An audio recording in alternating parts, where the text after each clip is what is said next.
Well, it's been a crazy few days of trades and free agency signings across the NBA. Chris Paul was traded to the Phoenix Suns, Jrue Holiday was traded to the Milwaukee Bucks, and even John Wall requested a trade from the Wizards. So last week's video didn't age too well. Despite winning the NBA championship last season, Rob Pelinka and the Los Angeles Lakers have been one of the busiest teams in the offseason. They pulled off a great trade for Sixth Man of the Year candidate Dennis Schroeder, and then managed to pry the reigning Sixth Man of the Year Montrezl Harrell away from the Clippers. They topped it all off by signing Marc Gasol and Wesley Matthews, and by re-signing key pieces like KCP and Markieff Morris. Needless to say, Rob Pelinka should already be a shoo-in for the Executive of the Year award. Let's take a look at how the new NBA champions are looking at the moment and how the new signings will impact the Lakers' odds of going back-to-back. Before we get started though, please subscribe to the channel and like the video if you enjoy it, as it helps the channel grow.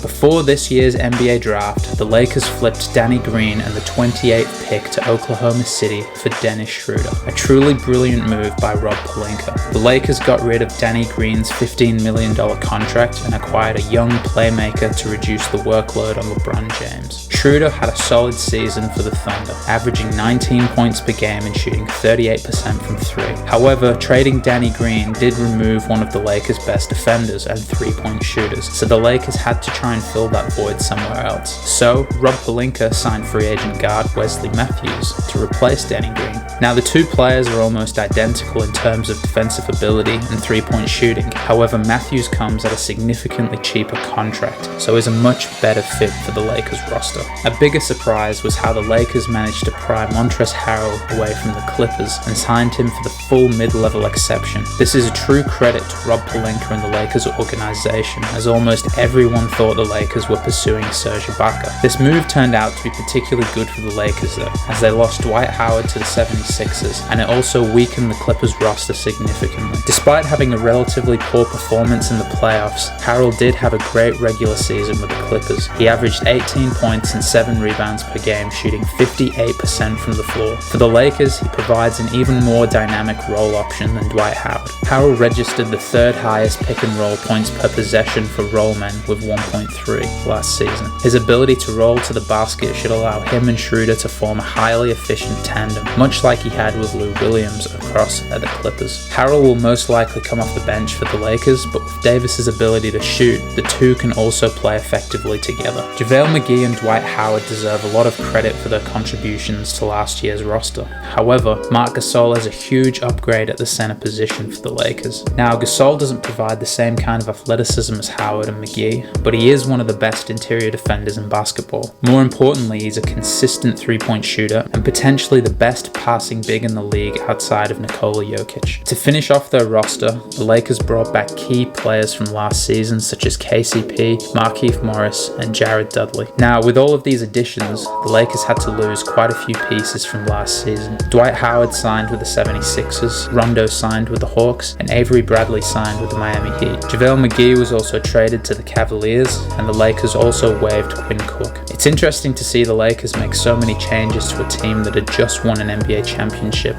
so convincingly, but the Lakers have definitely improved their roster from last season. They have two additional playmakers in Schroeder and Harrell, who will provide a huge spark off the bench for whenever LeBron or AD is sitting. The Lakers also got a lot younger with these acquisitions and a lot more athletic, which is going to improve their chances of repeating. I think overall the Lakers definitely are the favorites to win the title again next season. Despite the Suns, Blazers and Nuggets all improving in the offseason, I don't see any of these teams really challenging the Lakers. The Rockets have also gotten worse after losing Robert Covington, and there are talks of Harden and Westbrook also getting traded. After losing Harrell, the Clippers have also gotten worse, and Klay Thompson's injury has ended the Warriors' chances of making another title run. I can see the Lakers coming out of the West fairly easily this year. Whoever comes out of the East may give them trouble though. Milwaukee have improved after adding Jrue Holiday, and Miami have also made some good signings. The Kyrie and KD experiment in Brooklyn might be the largest threat to the Lakers repeating, but we'll see how the rest of free agency plays out, as they just missed out signing Serge Ibaka. So what do you guys think of the new Lakers roster, and do you think they have enough to become back-to-back NBA champions? Let me know in the comments section below. Thank you for watching today's video. If you enjoyed the video, click the like button as it helps the channel grow, and subscribe for new videos like this every week.